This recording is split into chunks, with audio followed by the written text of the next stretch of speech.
The Civilian Police Review Board will now come to order. Roll call.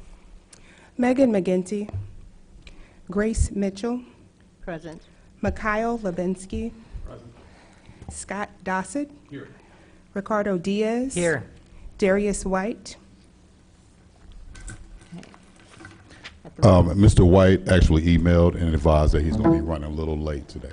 Okay. No one's heard from Mrs. McGinty.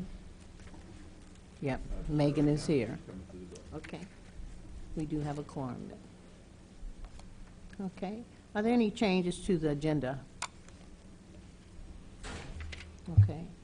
We have the minutes from the October 24th meeting. Can we get a motion for approval? So moved. Second. All those in favor? Aye. Aye. Okay. Staff reports. Do we have any? We have had 4 citizens' complaints since our last meeting, 3 of which have went through the process and letters have been sent back to them, and 1 is still in the process. Okay. We have no request for appeals at this time. Okay. Can I ask a question, Grace? Yes. How often in the past have we gotten that spreadsheet that showed where we were with complaints and what? Is that like a quarterly thing or a semi-annual thing that we get from you? It would kind of then flow into the report at the end of the year that basically just shows, you know, the number, the randomized number of the officer, and a little bit about the complaint. I was thinking today that I hadn't seen one of those in a while, and I don't know if we have a schedule or what it was. So can you bring me up to speed on that? Am I missing something? I can look into that. Okay. Yeah.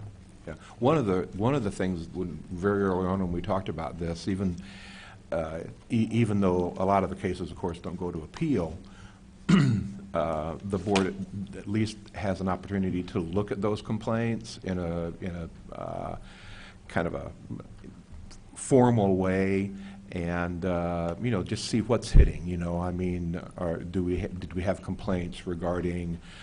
Is it always people who were driving? You know, and so the categories were developed so that the board could sort of look at that and see if there's anything happening in the way the complaints are working through time that might, you know, cause us to have ideas about things. So, Okay. I like seeing them.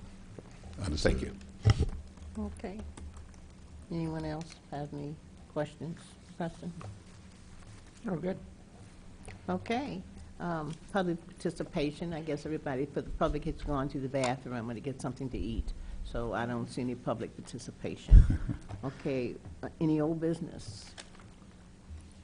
Okay, there is no old business, and we'll move on to new business. Review of recent taser utilization. Good evening, everyone. I've got 7 tonight. As I understand, my list differed slightly from Mr. James's list, and so I think you got some late additions to your packets. Is that correct, Mr. James? Yeah, that's correct. Okay. So I've got 7, and it looks like Monique's got the redacted copies.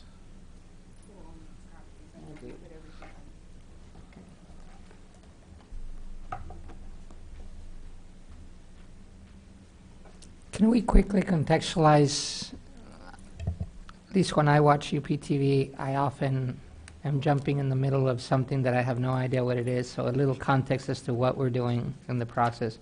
We're considering tasers because, I'll do it, Okay, good. because by city ordinance, I believe, when tasers were being considered, we set up a process in which they would be reviewed every so often Right. by this board. We are looking for, fill me in, we are looking for proper policy use and for any comments from the lay perspective of citizens, right? Right. And we have the authority to say this is okay with us, or if not, what do we also, what's our negative or bouncing? So that could be clarified. And then they are presented in redacted form in some way so that privacy is protected, but we get to see what the point of view of the camera on the taser. right? And you're presenting that. Yeah, it's a great question. The answer is, if you take exception with something, if you have questions, those are actually directed at the police chief, and it becomes a policy question, whether or not the policy, I suppose, comports with your expectations. Okay. Yeah, I was just going to mention, in fact, at the end of every one of these review sessions, Grace essentially calls for comments, and the policy that was developed when we were working with the department for TASER implementation gives us an opportunity. It actually forces us to feedback, is what it does. So, And So we're just looking for proper use of tasers for the well-being Absolutely. of the citizens. citizens, And the right. citizens. Good. All right. Okay, if nobody else has anything, I'm going to go ahead and get started. I'm going to go ahead and read to you the quick summaries that I've been writing, and then Mr. James will play the videos. And as we go along, I'll find out if you have questions. On July the 21st of 2018, there was an incident in northeast Urbana. Unfortunately, I didn't write down the time, but I believe you had access to the police report, and so the time was listed. But this particular incident, UPD officers were present at a local hospital while a shooting victim arrived via private car. The officers were attempting to help the victim with other people when one of the subjects that was around the car pushed a police officer in the chest and then punched the officer in the face for no reason without warning. The officer drew his taser, pointed at the subject, and other officers were able to force the offender to the ground and arrest him. He was ultimately transported to the county jail on charges of aggravated battery to a police officer. All right, so we have one TASER video for that. Let's go ahead and make that. Back up!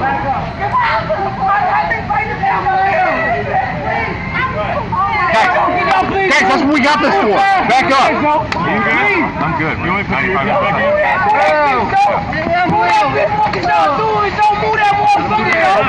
in? And that concludes the video for that report. Does anybody have any questions about that particular incident? just a comment, trying to stay true to Cardo's intent about contextualizing. People out there noticed two flashing red lights on the ground. Most of the time when we do this review, that's all we see, but certainly the audio that you could then hear is, is germane to what's happening, gives you a little bit of a shot into what the world of the officer is at that time. And for the most part, officers are asked, as they withdraw the taser from their holster, to immediately turn it on. Right. So probably the audio part of these recordings are things that I pay the most attention to, just to kind of see how the cops are interacting with the people who they're trying to help. So. Well, actually, then, to clear, unless they mean to use it, they wouldn't be pointing at a person, but it is on for safety reasons, so it's available. But the alternative is they would be drawing a gun otherwise. Well, we don't know what they We don't would. know. We don't know what they would do otherwise. But what they know is that they have made the decision to display the taser, in our parlance, right? Display, announced that they had and that kicks in this whole process that we've worked with the get the department recording. to do, and the recording request and all Question, of that. where are we on the stage of getting body cameras? They're 100% deployed at the police department. Okay, so they're now part of the record, too? They are. Okay. Okay. I noticed there was some swelling on the head of the officer. How's he? Is he okay? Yeah, the officer's fine. Okay. It's not unusual in use of force incidents for an officer to receive a minor injury. Okay. And I presume you're finding that on the reports. Right, right. Yeah, that's not unusual for officers to get hurt, which is Okay. why the orthopedic surgeons love us. Okay. Are you ready? Unless somebody else has any questions, I'll move on to the next one. Seeing none? Okay. Next incident, on July the 23rd, 2018, at approximately 2:05 p.m., UPD officers responded to a hit-and-run accident in northeast Urbana. The driver of one vehicle was reported to be running away from the accident on foot. A taser officer responded to the call and spoke with another officer that had arrived before him. The taser officer was told where the subject was last seen running. The officer began to search the area and located the subject that had been seen running from the vehicle. The officer began to chase the subject. The subject stopped, and when he was told that if he did not stop, he would be tased, the subject submitted to the officer and laid on the ground and then was promptly arrested. It should be noted that the taser officer did not turn on his taser as he was chasing him. He was, however, wearing a body camera. It should be noted that the body camera is mounted on the officer's chest next to his microphone. So that's sort of center of the chest. A lot of officers, that's where they wear their microphone. You can see in the video that the officer's hand covers the body camera. He's not actually covering the body camera. What he's doing is he's pushing the button on the radio to talk. This occurred, like I said, as the officer was using the radio, and it was inadvertently covering the camera lens. He was ultimately, the arrestee was ultimately transported to the county jail on charges of DUI drugs, leaving the scene of an accident, no insurance, failure to reduce speed, driving under revoked license, resisting obstructing a peace officer, and possession of drug equipment. All right, there is one video to this, and I'll play it now.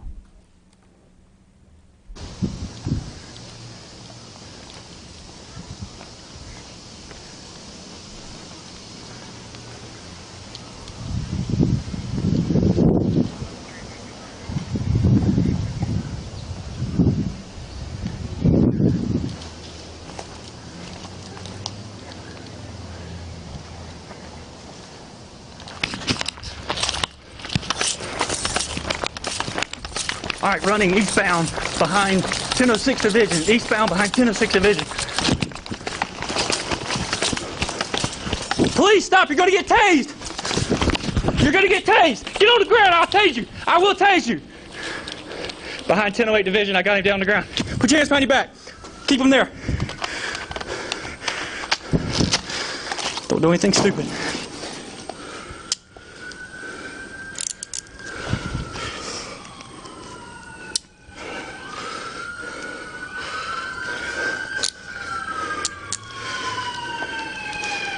Go on 95. All right, you got anything on you, man?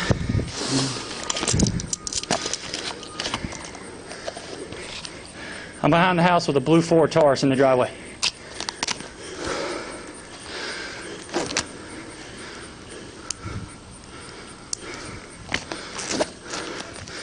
You got anything on you not supposed to have? Okay. Right here. Okay. Blue shorts, no ponytail. What's that? Blue shorts, no ponytail. Okay. We're going to roll you to your side, okay? Roll over here. All right.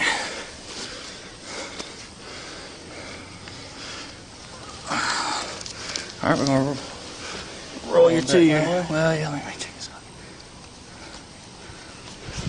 We're rolling that way. All right. All right, needle. Don't touch him. You got any more needles other than that one? Huh?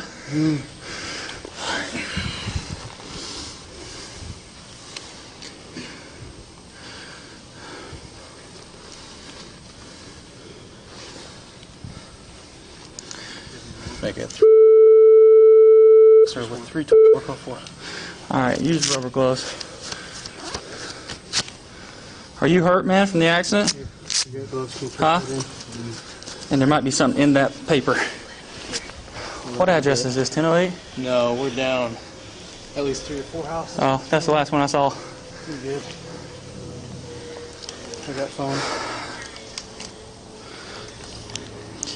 Go ahead.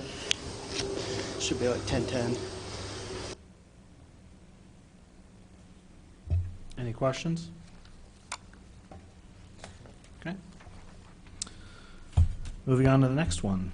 On July the 26th, 2018, approximately 11:20 p.m., UPD officers were in the area of an apartment complex in northwest Urbana looking for a vehicle wanted by the Rantoul Police Department. Part of the information given to the Urbana Police Department was that the vehicle was occupied by a black male that had been observed brandishing a handgun during an argument involving 2 other females. An officer observed the vehicle in the apartment complex and initiated a Terry stop on the vehicle. The subject immediately fled the vehicle on foot. The officer noticed that the fleeing subject was holding his waistband of his pants, which he thought could have been the subject holding a firearm, so he would not lose the firearm as he was running. Other subjects were in the vehicle, so the officer remained with the vehicle.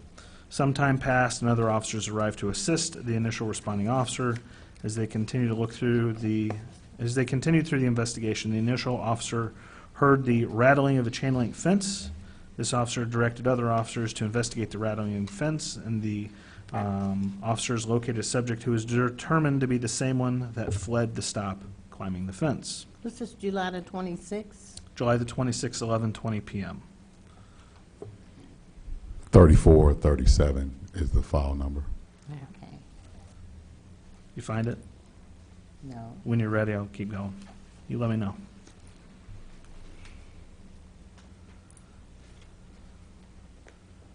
Yes, I have. You good? Okay. So there was a rattling chain fence. The officers went and investigated the rattling chain fence. Let's see, where was my spot? The subject was determined to be the same one that fled from the stop climbing the fence. The subject again fled on foot. The initial responding officer joined the foot chase and ultimately cornered the subject. This officer pointed his taser at the subject while the other officers pointed their handguns at him. The subject was ultimately taken in custody, and he was transported to the county jail on charges of resisting, obstructing a peace officer, obstructing justice for lying about his name, and he had a no-bond Illinois Department of Corrections parole warrant. All right. This one has one video as well, and I will play it now. Better stop! Stop! Get on the ground, I'm gonna take you. Get down! Face down on the ground! Put your arms out! All the way out! Put your arms behind your back now. Behind your back! Lay on the ground.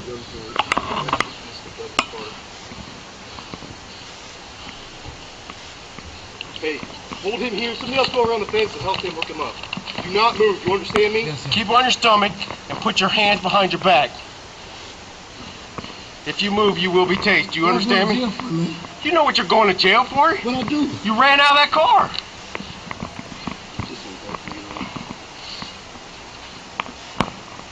Come on, man. Hey, put your hands back! This is not the time to be doing something stupid. No, he's here, so I just need help cuffing him. Don't be moving around. Stay still and listen what we're telling you.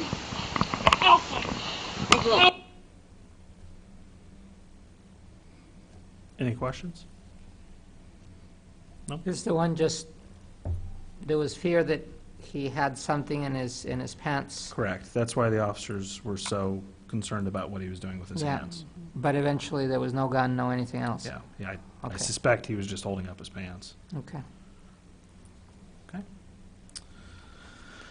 Okay, so this next one, I have an administrative note here. The officer involved in this case came from another agency. He did not turn on his camera during this particular issue.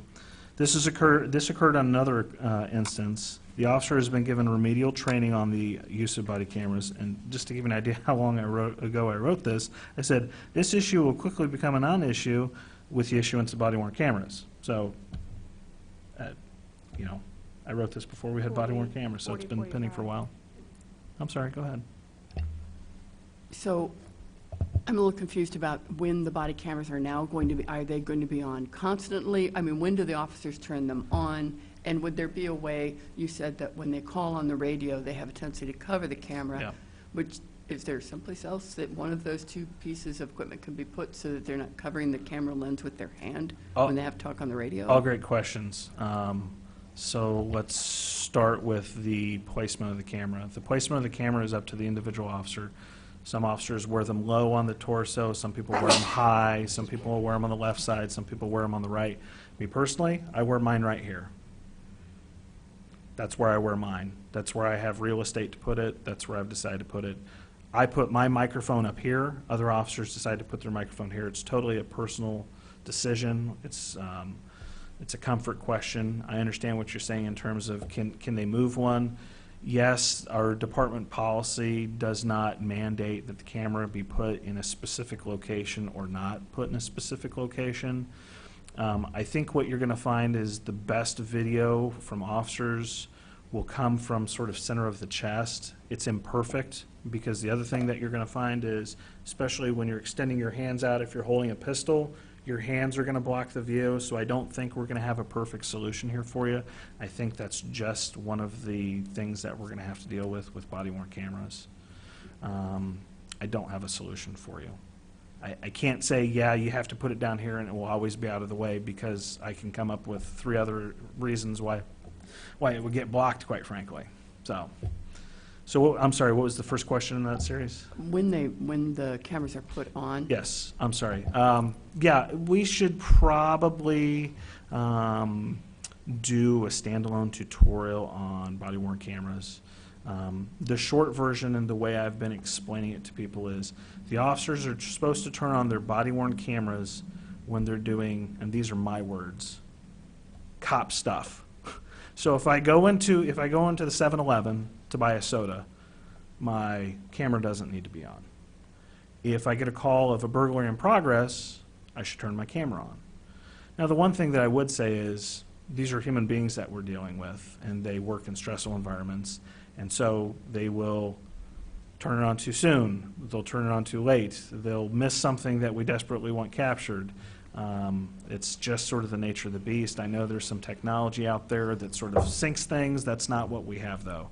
It requires a positive action on the part of the officer to turn the camera on, with the exception of if the officer is working around a marked squad car with lights.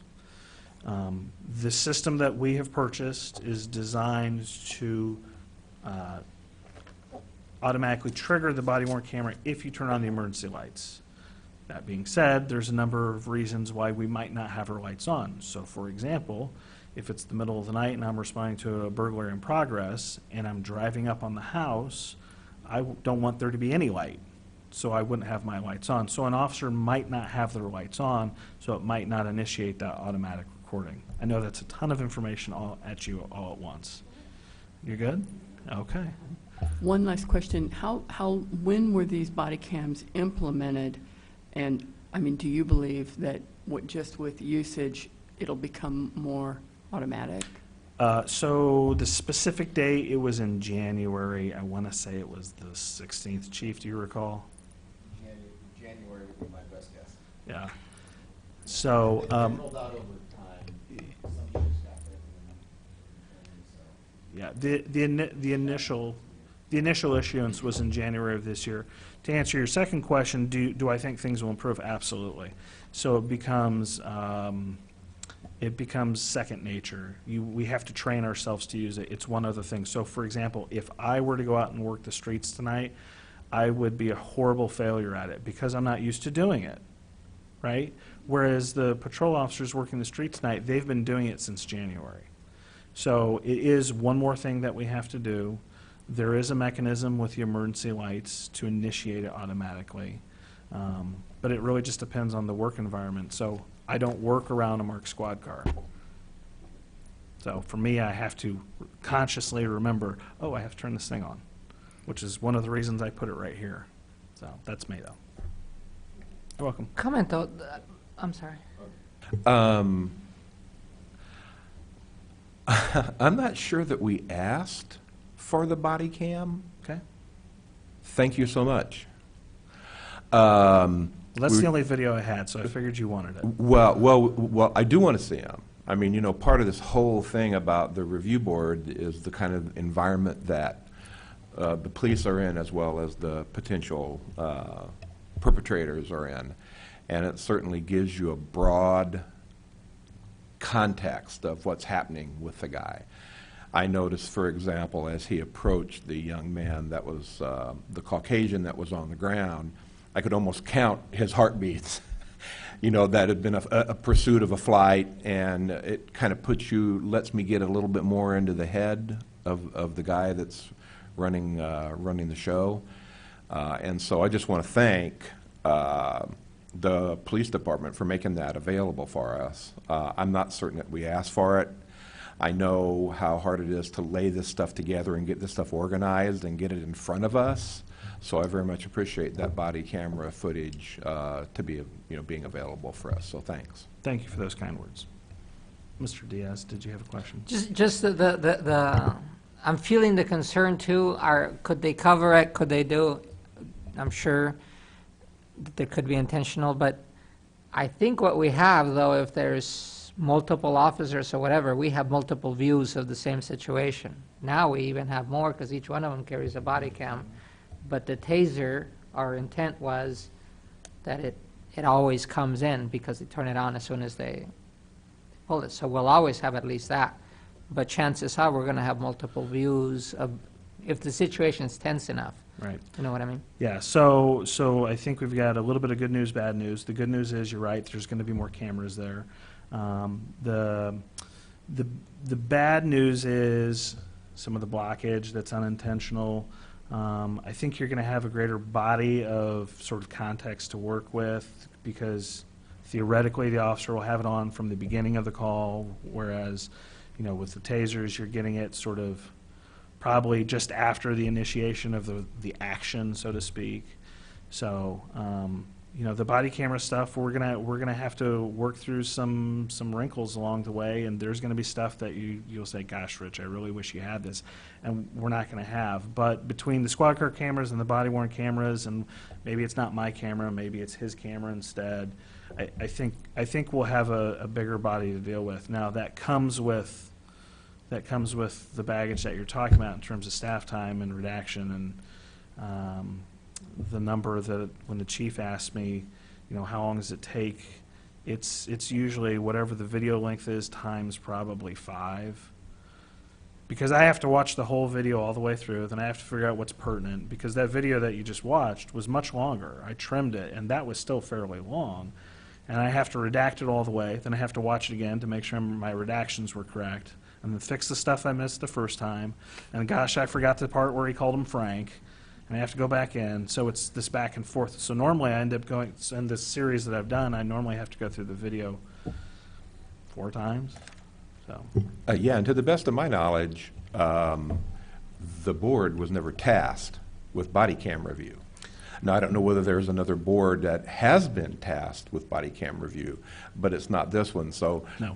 Again, thanks to UPD for unreeling information for us that, again, I don't believe we ever asked for, and certainly by ordinance don't require from you guys.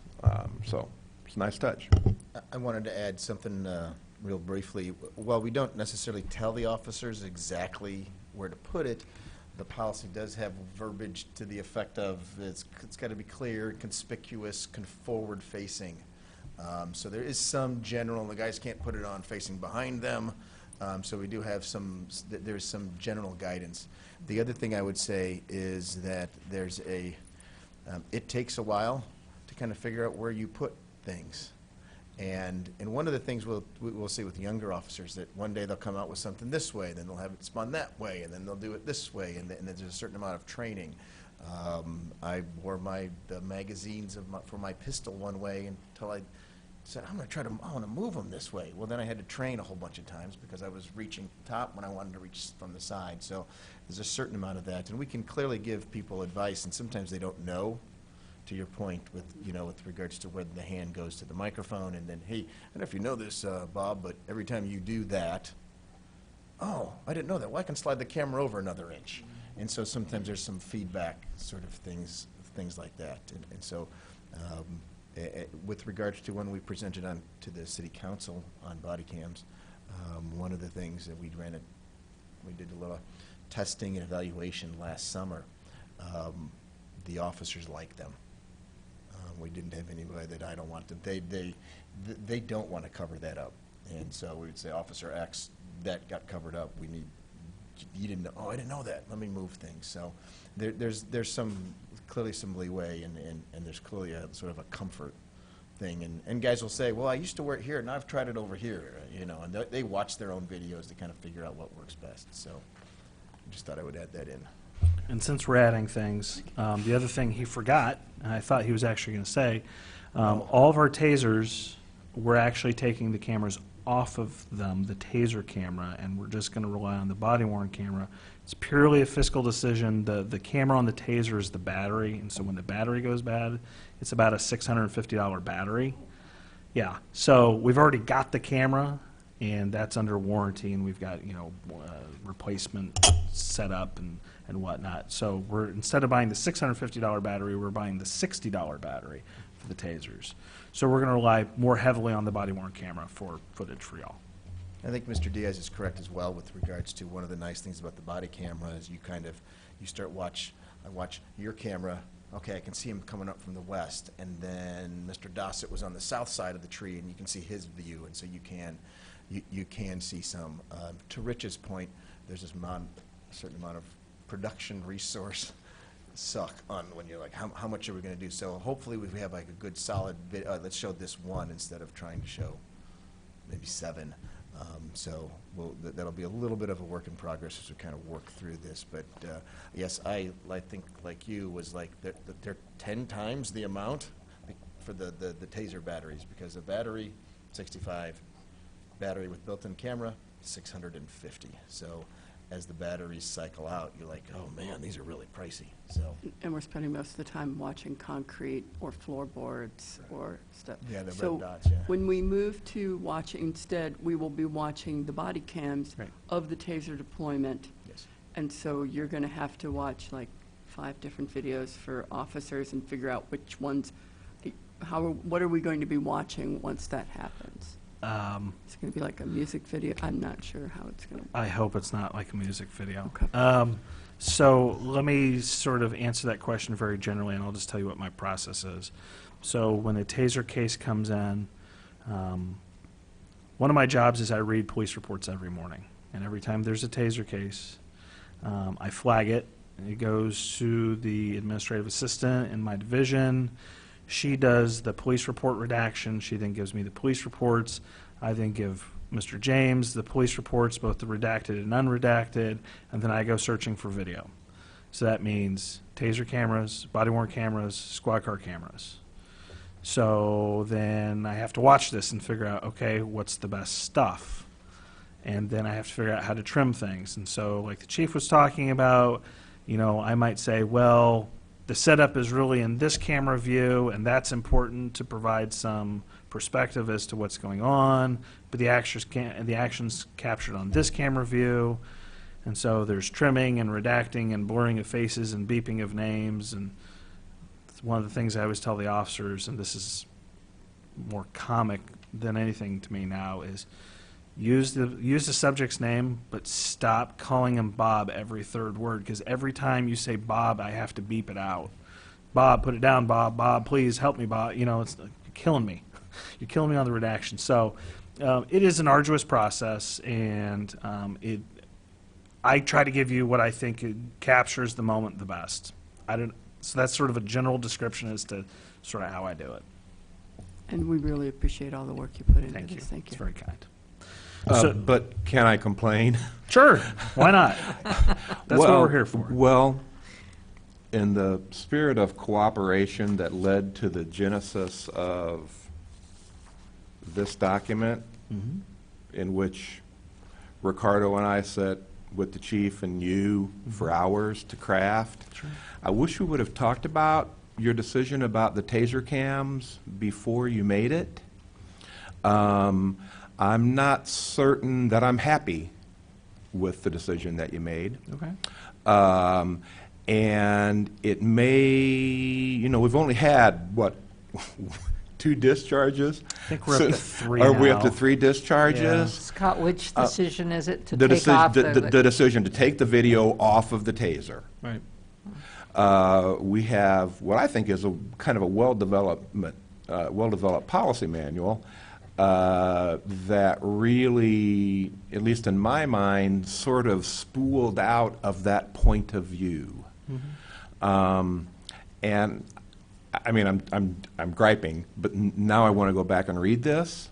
Certainly, it probably has implications to the taser use form that officers are required to fill out after every display.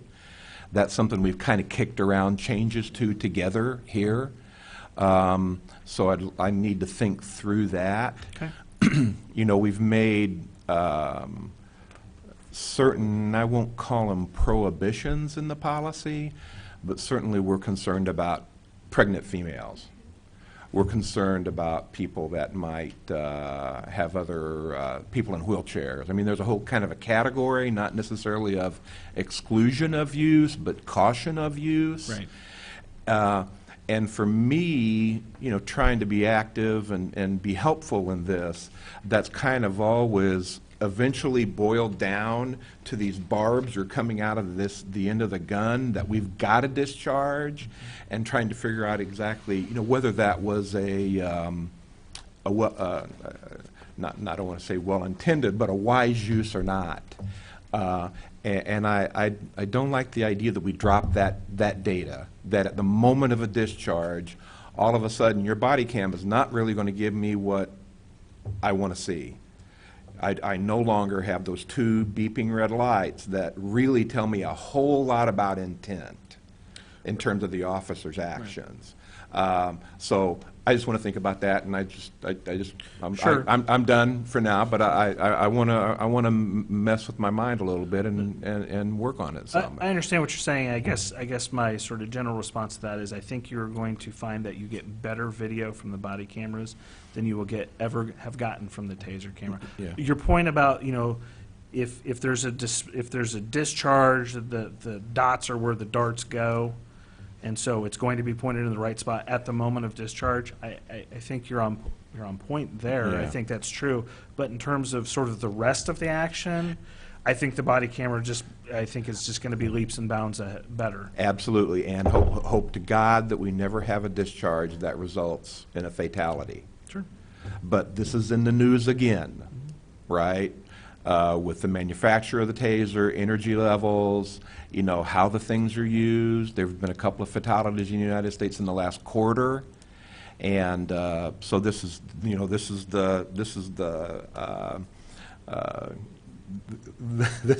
my liberal political justice side happening here, and I just want to try to be true to that. I understand. Because again, I see this group responsible for following those darts into a target and trying to decide whether or not that officer acted appropriately or not. And I don't like the idea that we lost that. So I'm just... Actually, Scott, can I? Sure. I don't know, I joined this board so we could have a good relationship in a building and whatever else, and for me, the higher purpose is to make sure that things are done well and correctly and for as safety, right? The use of the taser is only one part of getting there, and therefore, the better context, the more cameras, leaves a record that will explain better when we get to one of the cases that will be very hard to decide. I'm glad that we're adjusting with time because we have better cameras and better situations. I do agree with you. You know, the policy should change too according to what technology decisions have to be made. I'm thinking of one of we didn't argue it, but we thought it through. When you pull it, it automatically turns on so that we would have a full record. And in this case, not having fully trained individuals to turn on their body cam means that won't be automatic anymore, or there's leeway for a gap. So that would be a good thing to add, that there's a requirement too, if the taser is involved, to fill in the gap.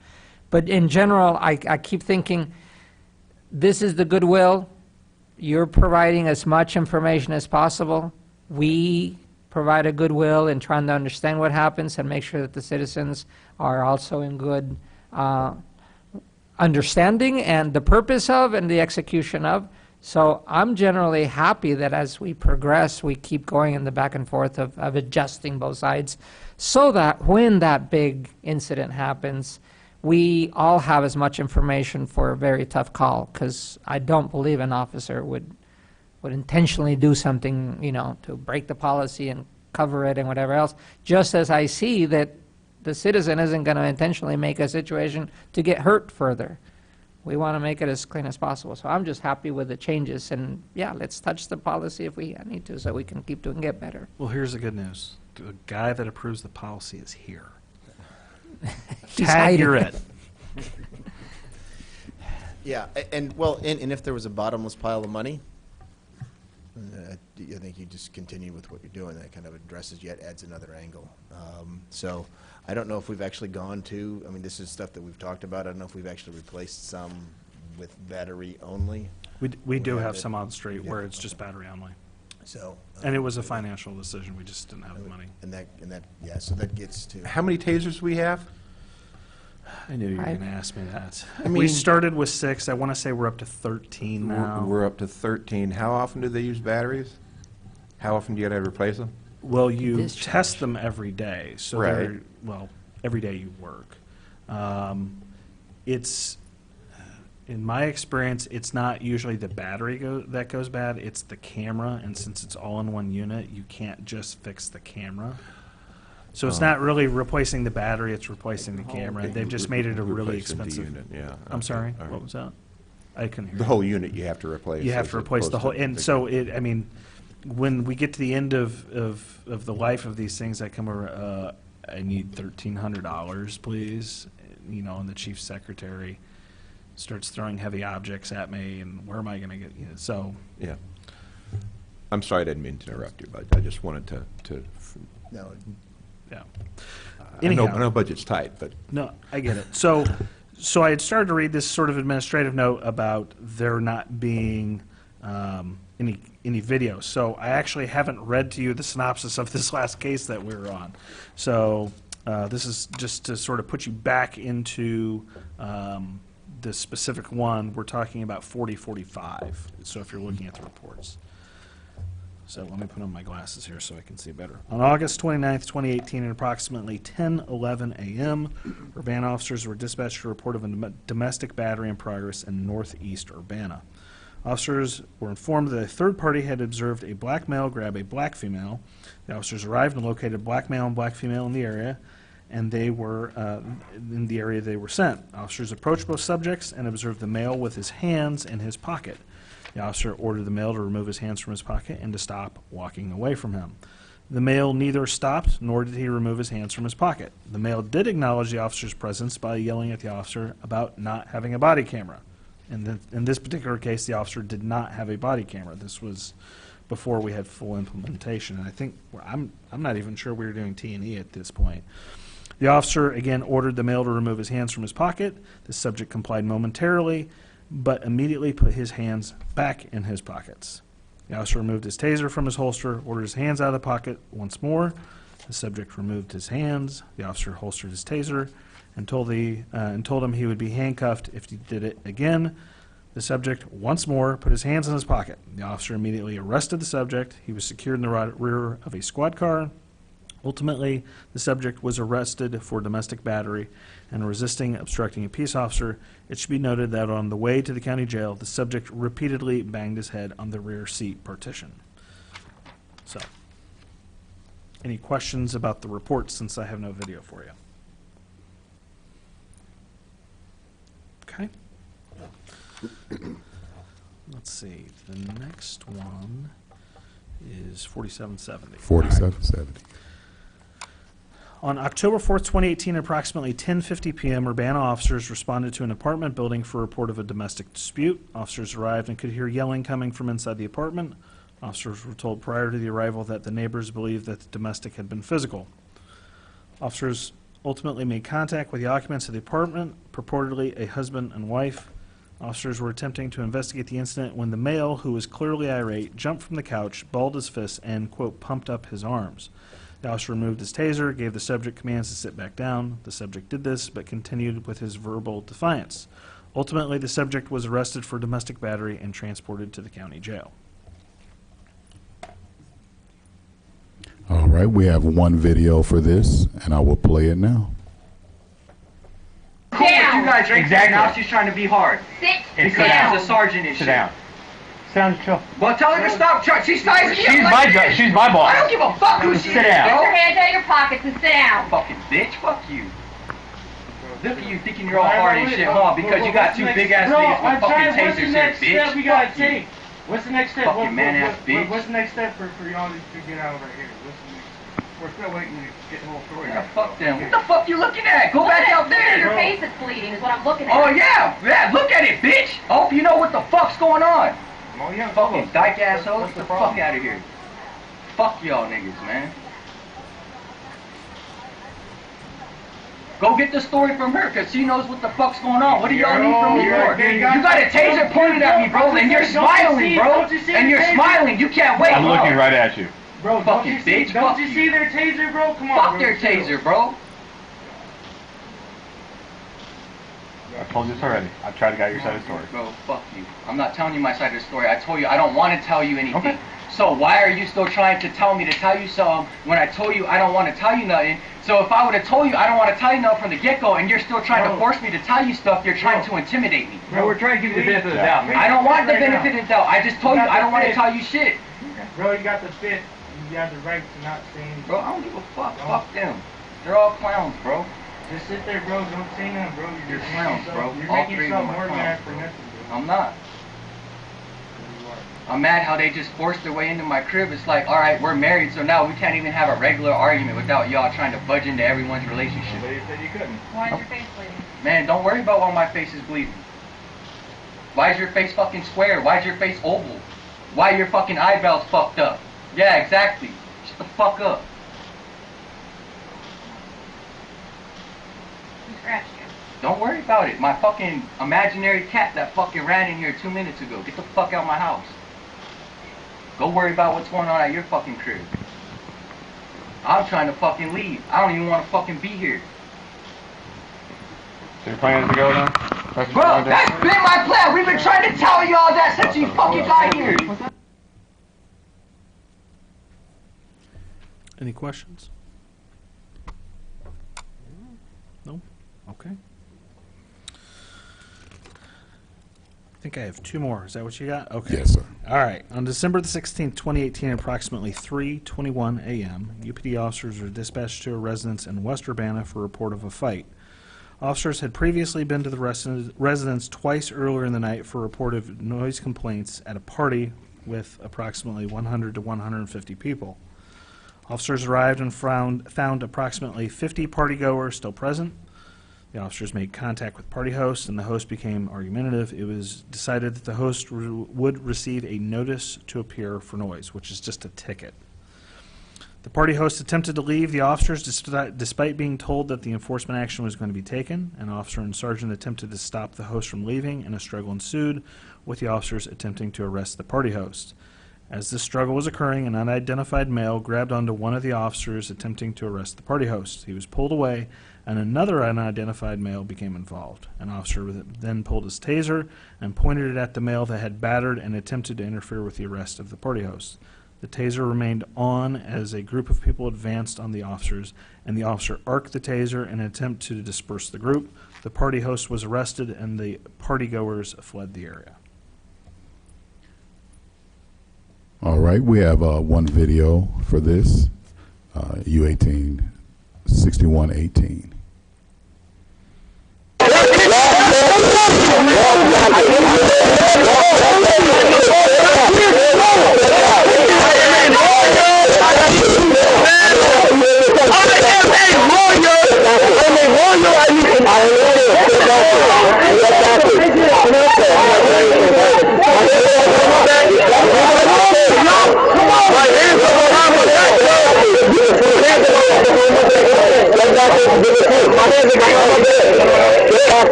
So someone's going to say the audio is horrible. You're correct. It's horrible.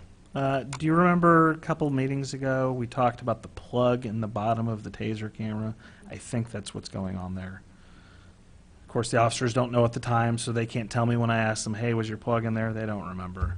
So, but the sound quality was similar to other instances where the plug was removed. So I apologize for the audio, but that's what we've got.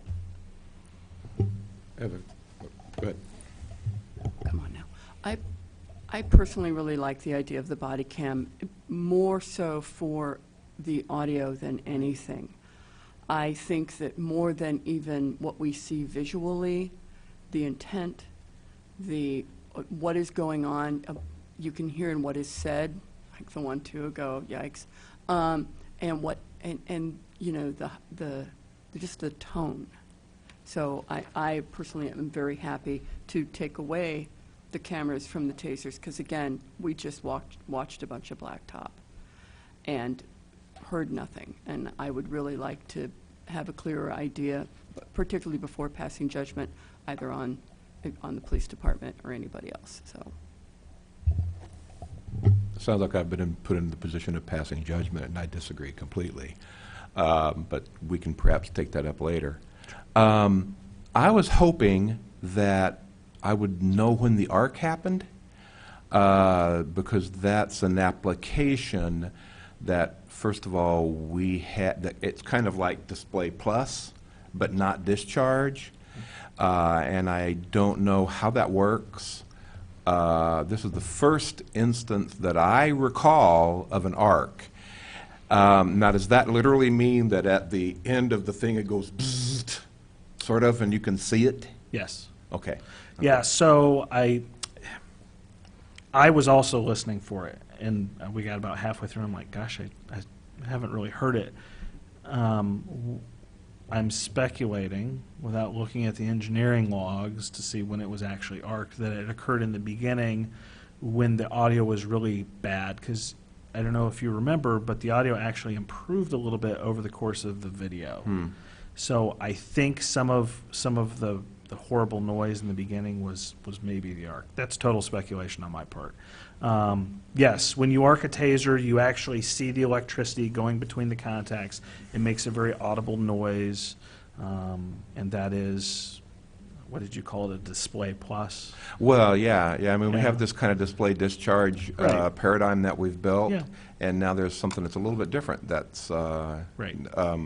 You know, certainly from a public safety point of view, you want people to take these things very seriously. Right. I mean, when an officer unholsters and points something at you, and I just didn't know that we had that capability. Yeah, To so actually kind of show them what was unfolding. yeah, like that. absolutely, we have that capability. This is the one that I just read you was the 39th. You know, without going back and reading every single one of Yeah. these, I don't remember Yeah. a specific one where we arced it. But that's just best guess at this point. I think Yeah. this is the first one I remember. Well, we've got the data. The taser usage forms would tell us, right? I mean, they're in a place. Yeah, it's been a while since I've looked at that. I'm pretty sure that arc display is on there. Yeah. Okay. So- All right. Thanks. Any other questions? No comment. I think this is the one where they're at the party, right? Yeah, And it's 50, 100 people, yeah, and they're grabbing cops. and they're that's- looking and they're yeah, pushing they're and tr- whatever they're- else. They're physically interfering with an arrest of somebody who Yeah. didn't want to get a ticket. Yeah, I actually, Ms. Mitchell, maybe we should put on the agenda. I think we need to do some kind of training video or something, or usage. Maybe some of our training could be filmed, so it could be part of what we display to people. One, I think if I've been in a party when people are coming at me, and I've got to run because there's nothing I could have in my hands to defend myself against 50 people. You could have a gun and you shoot one, and 49 could still come back. So I just think of that situation. So what could I do? Well, an arc sounds like a good idea to push people back and say this is serious. But not having seen one, except on actually YouTube's when we started doing this process, I started learning. I think it would be helpful for people to see that this is a big deal, and what these things do is significant. I don't know. I'd like in somehow to transfer some of the things that we see when we visit a training, but in this case, especially if we're talking about taser, for people to see that this is a big, you know, it is scary, and, you know, when we saw the videos of what happens to people that get tased, I'm not volunteering to, but you know what I mean? Right. It's a big deal, and if that's what it takes to cow down 50 people, Right. then it should be. So You is know, there a an option. possibility that we could actually see a training? Yeah, we can arrange something and show what the taser looks like. You can handle it. And if you want, you can shoot it. We can absolutely do something. I think there are a few of us, when I came on after the implementation of tasers, and I know, Mikhail, you did as well, and hi, welcome, nice to meet you. Welcome, Mr. White. Welcome. This lovely fellow next to me also, so I think it would be good for all of us to get some retraining, Okay. Yeah. That would be good. and maybe also consider more ride-alongs. Mine was. That was my agenda item. Hello. I mean, I had mine a year ago, and although I was with the friendliest man, we had a great time. Absolutely nothing. Okay, do we have one more of these to do? We do. You want to get back to that, Megan? Okay. Can I throw in here for just a second? We never did a training. Right, we didn't. Okay. Not We- with tasers. Not with tasers. We used the ILEAS simulator, handgun. Right. Um, Killed 2 people. Some of us have been through the Police Training Institute 10-week Thursday course. I'll make a pitch for anybody who's on this board should go to that. And there you see a live discharge. But I don't believe as a group ever No, we never did really as a had a group. taser training, so. But we're you making know, decisions on somebody else doing it, so maybe so, you know. that's a Now, good idea. let me get for clarification when I'm making my notes. When you're saying a taser training, so the officers have to get tased during their taser training, is that the extent you're talking about, or are you talking about watching someone else get tased? I mean, if you're going to pass judgment, Right, 'cause- so you need to know, just like OC, you need to know We how it feels, discussed right? this amply in our original writing of it, and we decided we did not have to experience in order to know. We trust you guys. Understood, right? but the officer does. Right. The officer should. Yeah. But, okay. Well, I mean, I think kind of what We won't be pulling that trigger ourselves. You can go Yeah. first if that helps. Yeah. Yeah, that's okay. I mean, I think what we're kind of doing on the fly here is thinking about, at least the way what I heard Ricardo say is that the community Yes. should also have an opportunity to be Sure. trained. And so if we could do something where board members could, kind of get their hands on them and look at them, and I would ask everybody to think again about the audio and video from the TASER unit itself at that time probably, and we can compare and contrast and think through implications. Before And the then- community, actually. Well, and then at the same time, we would be like somebody, Jason would be there with us with a couple of cameras. And if you wanted to, then you could make that an outreach That to me instrument is the for part that I'm board. interested in.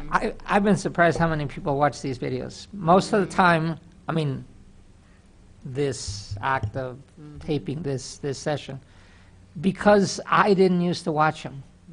I flipped the channel over. But when I have a couple of neighbors that tell me, oh yeah, you were there and you guys were talking about this, it's like, wow, it makes a difference.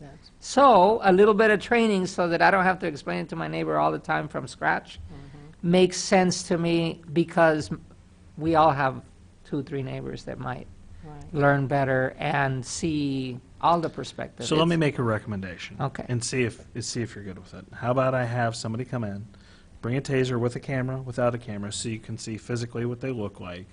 We'll shoot a couple cartridges. If you want to shoot one yourself, that's fine. We'll arc it. We'll talk about different aspects of the taser. This is something that we can probably get done in, 30 minutes maybe. Is that something that can be done in here, the discharge of the? Sure. Okay. Yeah, we could bring You it can in have here. unruly staff person of the city. Not this one. Would there be a way at that session we could also just get a look at the body cam? Sure. I'm just kind of curious what it looks like, the weight, Yep. because you folks are already carrying a ton of stuff on your body, so Yeah, most officers carry between 25 and 30 pounds of gear. woof. Yeah. One other thing, and then I'm going to try to be quiet. So for a let me while. ask you this real quick, just refocusing on the taser. Was my Sure. suggestion good? Yes. With and without, shoot Absolutely. a couple, arc it? Absolutely. Okay. Absolutely. Body, and then bring body cameras so we look can at take a look at those? Yep. Okay. Great. And maybe we can get some video, maybe we can use it, educate the public. Okay. Now, the arcing, I mean, everybody knows they don't drive stun, right? So the just drive stun for pain compliance we don't do. We Right, do something called the drive stun follow-through, and that's to complete the circuit that we've had many discussions about. Okay, Do you remember all right. that? One Yeah. dart on, one dart off. Right, yes. Electricity yes, got to complete the right, circuit, so yeah, then we'll do it under yeah. those I circumstances. mean, I don't know how, exactly what happened to put us in the we don't drive stun, but I just wanted to make sure that that's still the understanding everybody had. It is the understanding that okay. we do not drive Right. stun for the purpose of pain compliance, Right, which right. is one of the ways that you can use a taser. Right, gotcha. The arc just, I mean, that's what Right. you're. And for those of you on the board that aren't familiar with the pros and cons of the drive stun just for pain compliance, what happens is when you, this is my taser, when you drive stun somebody and it hurts, what will you do? You'll pull away. So what will the officer do? He'll re-engage. And so what will you do? You'll pull away. And so all of a sudden, on that spot where you drive stun, you see 20 sets of contact marks. So it looks like the person was drive stunned all those 10 times, when in actuality it was just disconnected and reconnected a number of times. So that's one aspect of it, and then the other aspect is that the real benefit behind the taser is to get the neuromuscular incapacitation, which basically sort of locks up all the muscles. That's what the taser is really designed for. I have lots of pain compliance tools. I can use pressure points, I can use arm bars, I can use my baton, I can use pepper spray. I have all those different tools, and so that was a decision that through the course of the implementation of this, it was decided we're just going to push away from the table on drive stuns for pain compliance. And I just wanted to make sure that everyone was clear what that was for, and then specifically the drive stun follow-through for the connectivity is different, because that is for the express purpose of neuromuscular incapacitation. So, are you swimming with information yet? No. Okay. All right, so we got one more? Is that where we're at? Yes, we're Okay. one more. All right, let me finish up then. On January 10th, 2019, at approximately 8:37 p.m., a vehicle was stopped for driving erratically in downtown Urbana. The driver was investigated for driving under the influence and ultimately arrested by officers for the same offense. During the arrest, the driver resisted arrest and was taken to the ground by officers. While this was occurring, one officer saw that several occupants of the vehicle were moving around, fearing that the occupants might be attempting to arm themselves or about to intervene in the arrest. The officer pulled his taser and directed it at the occupants. The arrestee was secured and transported to the county jail for DUI, resisting a peace officer, illegal transportation of alcohol, and driving under a suspended license. And this one is U19-163. It may have been at the front of some of yours because of my the way I had it set up. But we have two videos, and I will play them now. Leave them there. These niggas bitches. On my mama, these niggas bitches. Okay. Keep them up. You're good. Keep them up. If you got anything on you that's gonna poke us or stick it. I don't have nothing. Check it. Okay. But y'all fucking up. That concludes the first video. I will now play the second. Record too. Fuck what you talking about, bro. Fuck these motherfuckers, bro. Bring your knees up to your chest. Bro, check what y'all gotta check, bring your knees up to your chest. Oh my mama, nigga, yo. I'm trying to pick you up off the ground. Y'all some bitches, bro. Bring your knees up to your chest. Y'all not trying to, hey, you supposed to be with me, bro. You ready to get up? You ready to get up? Bring your knees up. Calm down, bro. Calm down. Don't listen to me and Joel. Bring your knees up. Any questions? Quick comment, because it relates to my mindset when I was new here. I used to complain about officers yelling too much and jumping to conclusions. When we went through the training, or the video training and the situational, it changed me in that I will forever be more suspicious of whoever's in the car. Like in this case, the comment of they're searching, they might be looking for weapons. I mean, as you reviewed it, when I had that guy and he was potentially armed and he wouldn't take his hands to the front, and on one of the situations, he didn't have anything. On the other one, he pulled a gun and shot at us. And I thought it's the same situation, and it could have gone either way. And I needed to think more defensively. And I am more generous towards officers now because they don't know. They're walking into a situation, you don't know what that other person's thinking, doing, is mad at, or whatever else. So I have changed through this process as to That's what happened. more generous to, they have to be careful, Yeah. else they die. That's right. So, I don't have hard statistics to provide to you, but I would say, just, again, reading reports every morning, I would say that we are seizing more handguns than we have in years. So guns are becoming more prevalent. We're encountering people that are armed more often. And I'm not just referring to people with concealed carry licenses. I'm talking about people who are carrying Just firearms regular, right. illegally. it's too So bad. it is, carrying illegal firearms is a real concern for every patrol officer, detective, street crimes detective, every single officer that we have. That is really at the forefront of their mind these That's days. Any other questions? And thank you so much. You're always Okay, welcome. and we are going to have taser training. Are we going to have it, do you want to have it the next meeting? I think so. Not in a hurry, but I think it would be a good thing. Sooner the better. Okay. Monique, could you put that down as agenda item? Okay. So, real quick, if y'all could give me a couple weeks' notice, and then I'll make arrangements to have an officer come in with the appropriate things. And do you just want to do it in here? There's plenty of room, Yes.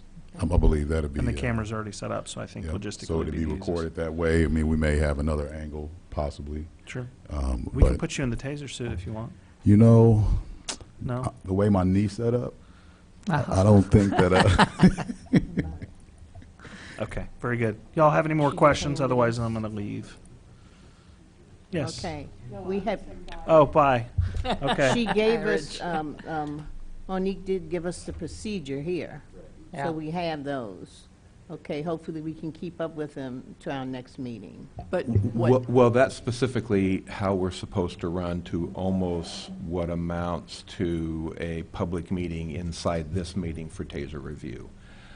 And we keep on kind of not doing this, so But I I just bring it, think- I just go ahead. bring it to your note that at the end, everybody should read that two-page paper Right, there. it was just good. Because at the end of this process, we as a board are supposed to deliberate about what we just did.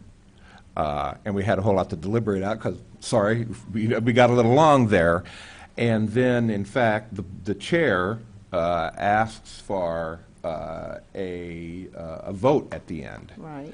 And we didn't do that one time, and I just want to make sure that we go through that process now, because the last time we had to do it after the fact. Right. So on the second we didn't page have a of the- quorum. Is Right. that the reason why we didn't do Is that it? the, we didn't Yes. do it that That's the time? reason. Okay, Correct. okay. So we're at the point now of the final deliberation of the board, so the Okay. backside of that piece of paper. Okay, I'd like to go over this announcement before we do that, before we Oh, actually oh, leave. sure. Okay. can I just make one comment real quick about the taser form that we have here? It does mention the taser cam quite a bit. And it, you know, when it is determined that the taser cams are no longer relevant. Yeah, we still have some. Okay. Yeah, all right. we're not just going to throw the piece of equipment away. We're going to use it to the end of its useful life, Okay. and we'll just replace it as they break. I can tell you that in the queue, this was 7. I know, I want to say I counted up, I've got 13, I want to say, so, More cases? yeah, so I want to say they're all displays except for one discharge that didn't Yeah, get connectivity. yeah, yeah. Some are pending court. I always withhold those because they're pending court, but I status check those as those go along. So Yeah. there's more stuff to do. So. Yeah, and Megan, that's the reason that I kind of made the objection and the complaint that I did, because I lived inside that document you're holding in your hand for 25 hours with Chief Connolly, and you. And I know that all over that our job as the board for review is predicated on that taser cam audio and video. And I'm not arguing that we should never change, or that you know, I mean, obviously these body cams have got resolution that we could never get out of the tasers, but at the same time, I do have concerns about how that changes what we can do in the event that we have a discharge, particularly an unfortunate discharge.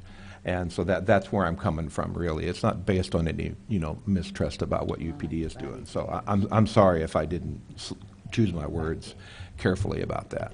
Body cams. Okay, before we get to that, I have to deal with an announcement thing here first, and then we can go back and do that. Before we adjourn, we will get to this, but I have this I want to do first. Okay, one of the things, the biggest thing that I want to do with announcement is that, and Megan brought some of it up, is we need to do our ride-alongs, because we haven't done them in a while. So if everyone could contact, are you going to be the one that's handling it? Yes. When we can do some ride-alongs here. Just send me an email with your availabilities when you Okay. believe you want to do it, and I'll forward those and find out when Sergeant Lushin still does that, correct? Okay. When's Okay. the best time? Okay. Does ride-alongs have to be within a certain particular time? Do they need to be between a 9 to 5, weekdays? No, you can ride whenever we have Right. available officers. Right. We're a 24-hour operation. If you want to ride on Christmas, we've got officers here. Actually, I recommend nights. They could be very boring, but once in a while you get to see more. During the day, it seems to me like all boring. I like No weekends. offense. but- No, I like nights. Scott rode with me back in the day, and I was on nights. I think you had a good time, even. I like nights, especially I never went weekend that nights. fast in Urbana before. And how long does ride-alongs typically last? Depends on you. I usually try to do almost a shift. Shift, okay. Yes, But ma'am. that's just me. Maybe I'm just nosy. But you know. The average that we see is from 4 to 8 hours. You know, sometimes people go the whole 12. That's long and hard on the officer and the passenger. I'll say that. Right. I think our SOPs say 4 minimum per year. Right. Okay, perfect. Thank you. Okay. Any other announcements before we move I to do, this? actually. Go ahead. I'll defer. I would really like, back You need to stop last here. summer, and even at our last meeting, and the meeting before that, I think, we had talked about really outreaching to the community more to let them know what their rights are, and to just, We did more outreach. yeah, thank you. We did more outreach. Right, and I really would like us to really start to think about implementing more of that, particularly before we get into the winter months and nobody wants to reach anything. So, the farmer's market, Right. I mean, we already missed Jetty Roads, and there were a lot of people there this year. I know that there are going to be some school opportunities, because the schools are going to be opening up. So I would just, like anything. that can- Megan, I believe Monique has the perfect opportunity coming up. Hi, Monique. Yes, Champaign Urbana Day. That's right. We would love to have CPR be there. We do take the information out anytime that the city of Urbana does have tables. We do have take tables information out, and we make it available to the citizens, but it would be great if some of you from the board could come out. We will have, I believe, 5 representatives from HRC that will be there. So it would be great if you all could come. We have an allotted window from 11 until 2 is what we committed to. We also will be giving out backpacks with school supplies in it. So, yes, I will send you out some information for that, for the times. Yes, Scott. I was just going to ask, when is Champaign Urbana Day? Yep, so I was going to announce that Okay, also. okay. So, August 10th, which is a Saturday, at Douglas Park, The city of Urbana will have a table there, as I stated. We do have the card stock pamphlets. I believe you all seen those a while back. We kind of condensed everything so that it is a little easier on the eyes to read for people, that has the meat and potatoes of information. So we will have that information. Anything else that you all think that you would want on the table, absolutely let me know, and I can get any information that you all would be interested in. And again, like I said, we really would like to see some of the CPRB members out there that can answer questions, because there's only a few of us here that can answer some of the questions, but if we can filter some things to other people, that would be amazing, and we'd be able to divide and conquer everything in that day. I know the year before last, we did something here in Lincoln Square, out around this area. That's when I bought that shirt from you about your group, your band. And we had a table set up there also. We have met with the Ministerial Alliance. We met at Douglas Center. We went there. So this is an opportunity, because we haven't done that in years, I'd say a couple of years. Yeah, I feel like I've kind of beat this horse until I'm tired of it, Megan, so I appreciate you bringing this back up. The fact of the matter is that the ordinance that establishes the review board had 2 or 3 products for outreach. Beyond that, it establishes no domain for us to work in. I mean, we literally do not have an outreach obligation as members of the board. There is nothing like that in the ordinance. Take a look. We had a rights and responsibilities poster. Oh, jeepers, I'm trying to remember who co-authored that with me. She sat right by you. Founding member of the board, Diane Gottile, and I. And we had the trifold, and that was it. So in my mind, and Preston and I have talked a little bit about this, you know, just as I meet him in the hallway coming through, I really have to ask whether we don't need to go back to the ordinance, back to the city council, and try to get an ordinance amendment that will essentially force us and perhaps give us resources to do outreach. I think resources is good, but forcing people. Well, okay, yeah, bad choice of words. We have resources. I think the staff is more than willing, and we, as long as we keep each other, you know, Right. we can motivate each other. To do If it. the city tells me to do it, I am less likely to do it. So I'd rather just do it. I've found that, right? That people, not you, Ricardo. I'm talking about just people in general. And if it's in the ordinance, then hopefully, then staff are allotted the time to work on it, and then they can help us do outreach. They're good staff. They'll want to do it. Because there is no justification for anybody that's staff right now for us working on outreach, because it's not in the ordinance. I think it is. They have justification. They're here to assist us carry our job of education citizenship and do the police review as the best as possible. So I think that if you're going to make I commend them. Absolutely. But I think if you really are serious about outreach, then you need to have a structured approach to outreach. Then we should do that. And that means that we're going to be calling on staff time that people, I mean, I reviewed people in a professional capacity, and you got 10 job titles, and if you do 11, well, that's not on the list. Sorry, Preston. Oh, no. So, I come from the school of, you know, if you want to do it, you will go out there and do it. Right. If that's your passion, then you will go out there and do it. It shouldn't have to be, I understand where you're going with that as far as it being in policy saying that this is a, you shall do.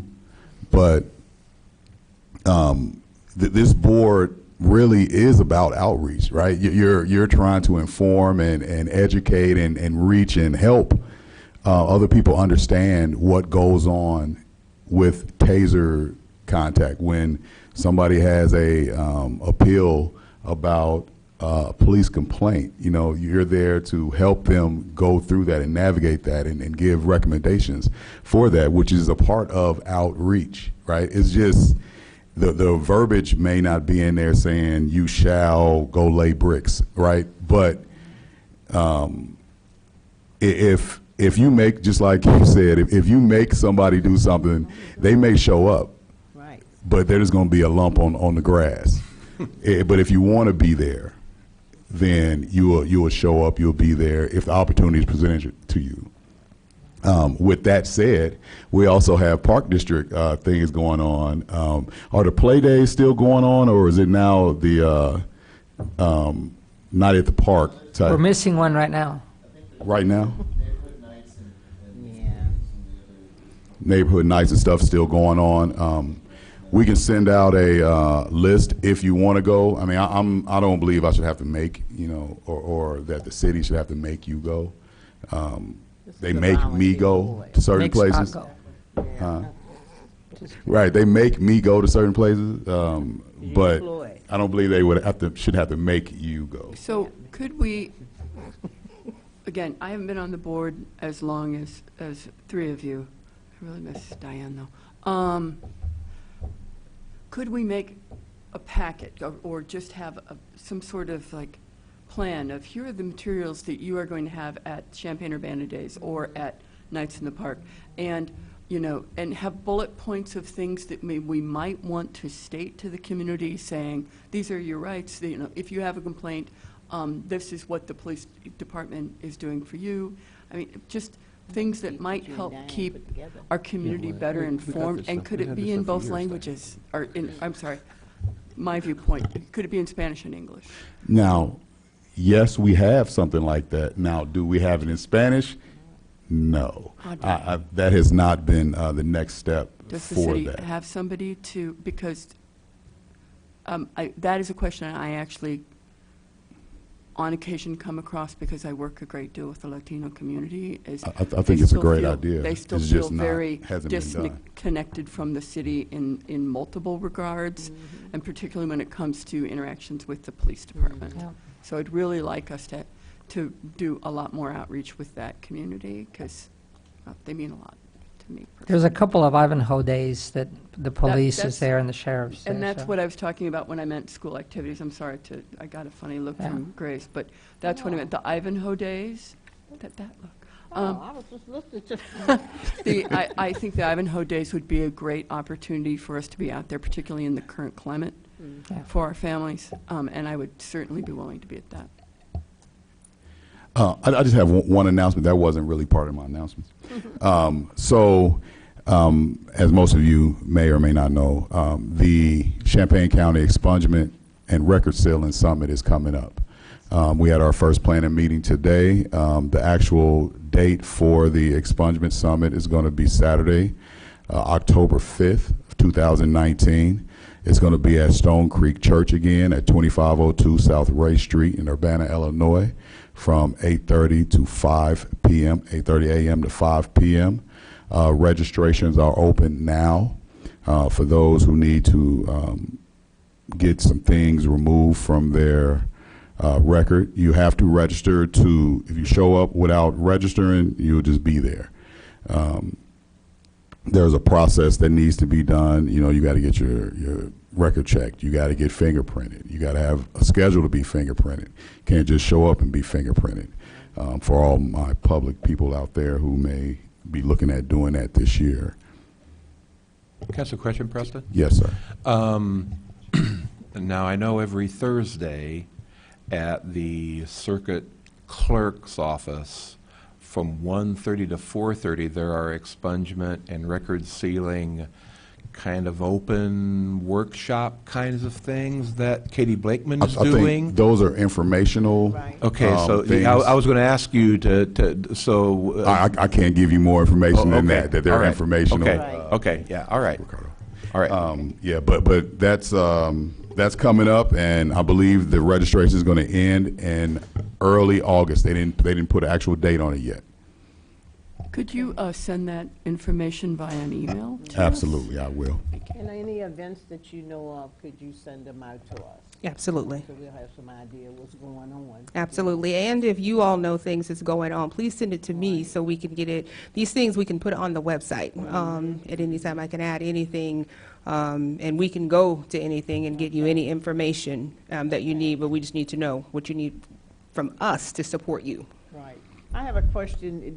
Does Champaign have a review board now? They do. Okay. It's a little different than yours. Okay. Okay. Theirs is closed. They're not open to the public like we are. Okay. Okay, yeah, okay. All right. All right. Okay. Any other announcement things before we look at this? Okay. Okay. Let's start talking. Go ahead, Scott. What do you feel?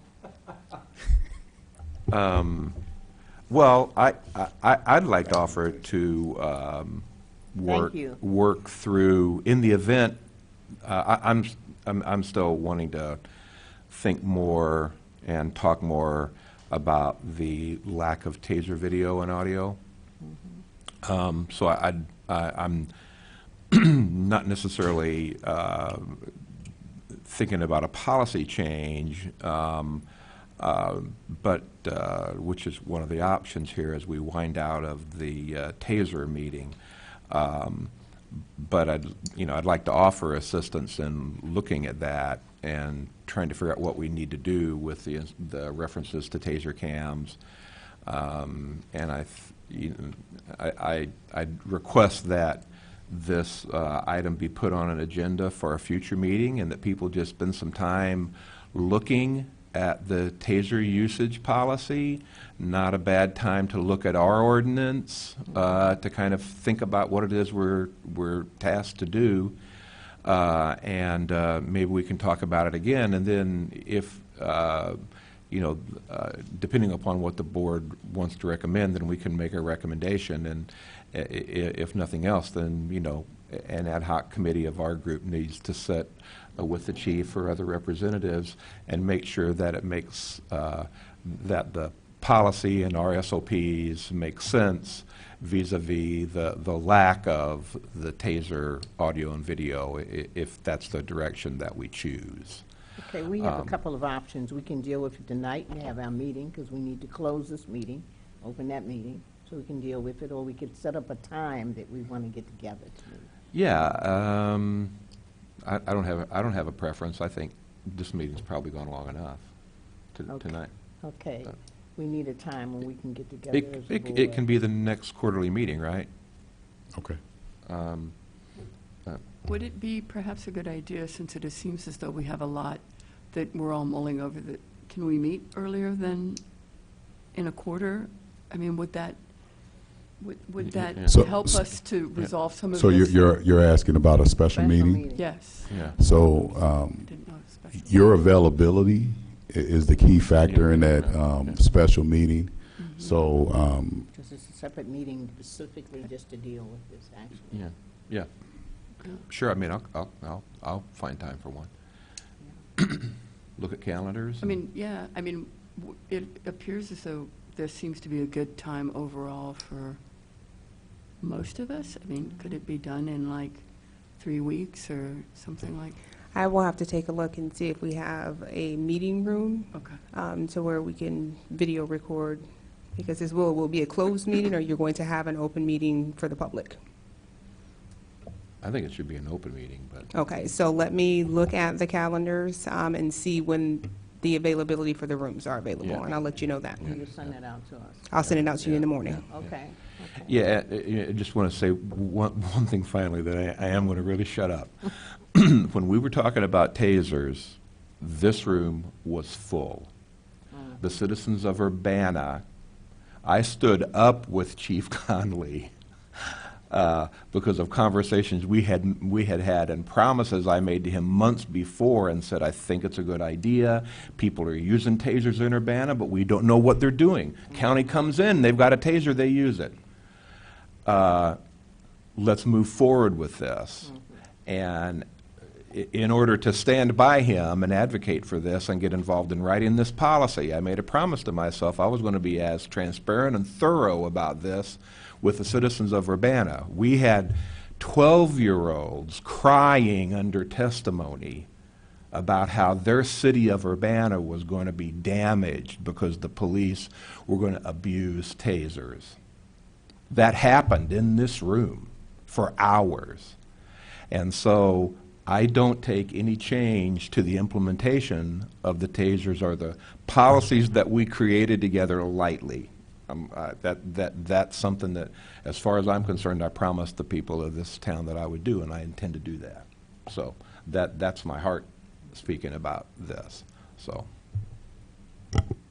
Okay, so you're going to get back with us tomorrow? to Yes, set up I'll a send you an special email. meeting Yeah, so I'll we send can- you some dates in the morning. Okay. Do we want to stick with a Wednesday, or are you open to other days? Wednesdays work for me. Okay. Okay, so we're going to come back to this for our special meeting. Is there anything else that we need to discuss? Any other announcements? I'll say one more thing. I Okay. want to really thank UPD for the body cam stuff. Boy, that is just so cool to be able to watch things unfold like that. Going to make our job better, I think. So do you want to do all as a whole? Because I don't know if we did it, to determine whether you want to recommend any changes to any of the policies. 'Cause I just know you had no questions, but I don't know if you recommended any changes or anything for the record. Go ahead. Well, I think we started a dialogue. I don't feel like I need to recommend any changes now. Everybody's heard the dialogue that we've had, and we're going to call a special meeting. So Understood. there might be changes coming out of that, recommendations at a meeting coming, but I mean, Let the minutes reflect that we are going to have a special meeting to address, if there are anything to changes. That's what I needed. Okay. You got something? Are we? But we need to know for the record. Are we good on all the taser use? Yes. Okay. I make a motion that the use of the tasers that we've reviewed today is fine with us. Okay. There's a motion for approval of the taser usage videos that we saw today. Second. All those in favor? Aye. Aye. Aye. Motion carried. We need a motion for adjournment if there's nothing else. So moved then. Second. And that's a wrap, folks.